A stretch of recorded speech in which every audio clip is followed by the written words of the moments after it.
Assalamualaikum warahmatullahi wabarakatuh.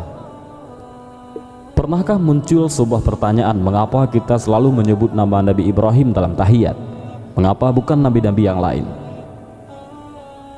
Dan temukan jawabannya di video kali ini. Namun sebelum melanjutkan video ini, jangan lupa klik like, bagikan videonya supaya memberikan manfaat dakwah bagi orang lain, dan subscribe channel ini untuk mendapatkan video-video terbaru tentang kisah-kisah Islam lainnya. Terima kasih. Mungkin penjelasan berikut bisa memberikan sedikit informasi yang bermanfaat dan pastinya menambah wawasan agar kita menjadi lebih baik lagi di kehidupan ini. Dalam bacaan tahiyat terdapat kalimat yang berbunyi, kama shallaita ala Ibrahim wa ala ali sayyidina Ibrahim kama barakta ala Ibrahim wa ali Ibrahim. Ternyata di balik itu semua ada kisah di dalamnya. Dan kisah ini bermula ketika Allah pertama kali menciptakan Nabi Adam. Setelah Allah menciptakan manusia pertama, yaitu Adam alaihissalam, kalimat pertama yang dilihat oleh Nabi Adam adalah kalimat syahadat yang berbunyi, La ilaha illallah Muhammadur Rasulullah. Lalu Nabi Adam bertanya kepada Allah tentang siapakah sosok Muhammad itu. Lalu Allah menjawab pertanyaan Nabi Adam. Allah menjawab bahwa dia, yaitu Muhammad, adalah Rasul terakhir atau penutup para Rasul dan Nabi, dan dia adalah yang paling mulia di antara semua Rasul. Umat Rasulullah juga diberi kemuliaan atas umat-umat yang lain.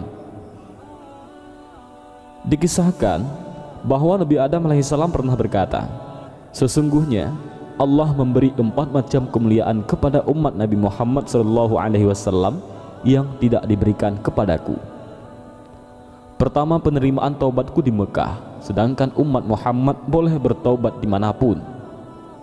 Yang kedua, aku berpakaian ketika melakukan dosa, kemudian Allah menjadikanku telanjang bulat, sedangkan umat Muhammad tetap diberi pakaian meski mereka durhaka kepada Allah dalam keadaan telanjang. Ketika aku berbuat dosa, Allah memisahkan aku dengan istriku, sedangkan ketika umat Muhammad berbuat dosa, mereka tidak dipisahkan dengan istrinya. 4. Aku berbuat kesalahan di surga, lalu Allah mengusirku dari surga, sedangkan umat Muhammad melakukan dosa di luar surga, tetapi Allah tetap memasukkannya ke dalam surga jika ia bertaubat.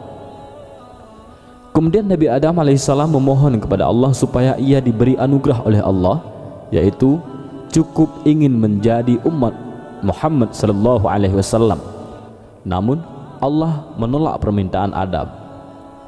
Begitu juga dengan nabi-nabi yang lain seperti Nabi Musa, sehingga Allah sendiri menegur Nabi Musa agar ia ridha dengan segala sesuatu yang Allah telah karuniakan kepadanya. Banyak nabi yang memohon kepada Allah agar bisa menjadi umat Muhammad, namun tidak ada satupun yang Allah kabulkan. Begitu pula Nabi Ibrahim, saat beliau memohon agar dapat menjadi umat Muhammad, Allah menolak permintaannya. Namun Allah menjanjikan kepada Ibrahim bahwa Nabi Muhammad akan lahir dari garis keturunannya. Selain itu, nama Ibrahim juga akan selalu disebut-sebut oleh Rasulullah dan umatnya setiap saat. Oleh karena itu, dalam setiap salat kita selalu menyebutkan nama Ibrahim dalam setiap tahiyat. Seperti yang telah Allah janjikan kepada Ibrahim bahwa namanya akan selalu disebut-sebut oleh umat Rasulullah SAW. Dan inilah yang disebut sebagai selawat Ibrahimiyah, selawat yang sering kita baca dalam salat. Masya Allah, sungguhlah baik apabila kita merinding ketika mengetahui banyak nabi yang lain ingin menjadi umat Rasulullah SAW.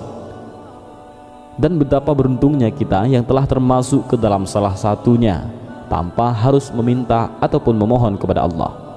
Sehingga sangatlah bijak apabila hal ini semakin menambah keimanan kita kepada Allah dan lebih mencintai Rasul kita Nabi Muhammad SAW.